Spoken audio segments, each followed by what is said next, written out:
पूर्व मुख्यमंत्री अशोक गहलोत का बयान विधानसभा में 2 साल बनाम 5 साल की वो बहस जो चुनौती दी थी कांग्रेस के नेताओं ने और भारतीय जनता पार्टी के मुख्यमंत्री लोकप्रिय मुख्यमंत्री भजन लाल जी ने स्वीकार किया।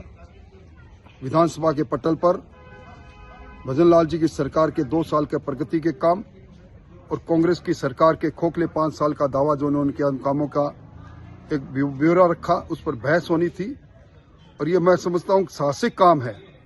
इस प्रकार विधानसभा में बहस की चुनौती को स्वीकार वही करते हैं जिनका कसनी और करनी में कोई अंतर नहीं रहता।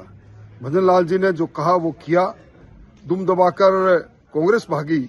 अब उस बात पर बौखलाहट भरा बयान अशोक गहलोत साहब का मैंने देखा। अशोक गहलोत साहब को मैं इस बात के लिए तो धन्यवाद दूंगा कि वो आदत उनकी है कि विधानसभा के अंदर, विधानसभा के सदन में एक शब्द वो कभी बोलते नहीं।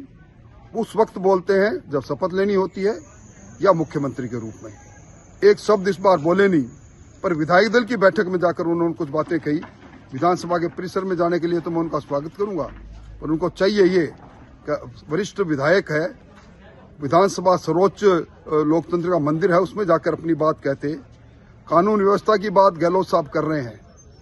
एनसीआरबी के आंकड़े उस सच्चाई को जुटला रहे हैं। राजस्थान में पिछली सरकार की तुलना में 16% अपराध कम हुए हैं, हत्याएं कम हुई हैं, बलात्कार कम हुए हैं। गहलोत साहब, आपके समय में पूरा राजस्थान शर्मसार था जब महिला अपराध की दृष्टि से हम पहली पायदान पर थे, साइबर क्राइम में पहली पायदान पर थे, लूट में दूसरी पायदान पर थे। अब आपको शायद अपने शासनकाल की वो कानून व्यवस्था याद आ रही होगी। आप प्रधानमंत्री जी की अजमेर यात्रा पर भी टिप्पणी कर रहे हैं और ये कह रहे हैं कि 18 वो कॉलेज जो हमने खोले उनका उद्घाटन हो रहा है।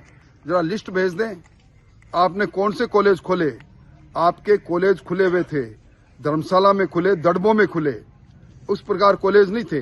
ना कोई आपने भौतिक संसाधन दिए, ना मानवीय संसाधन दिए। आज हम विधिवत रूप से जिसमें विद्यार्थी पढ़ सके, शिक्षा का संबंध है, और इस तरह के कॉलेज खुल रहे हैं और उनका कहीं उद्घाटन भी हो रहा है, तो पेट में मरोड़े नहीं चलने चाहिए। मैं समझता हूँ राजस्थान में जो प्रगति हो रही है भजन लाल जी के समय में, उससे आंख से आंख मिलाकर बात करनी चाहिए। अच्छा होता कि अपने विधायक दल को अभी भी आप सद्बुद्धि दे, ताकि इस पर बहस होकर राजस्थान के आवाम के सामने सारी सच्चाई साफ मिल चली जाए।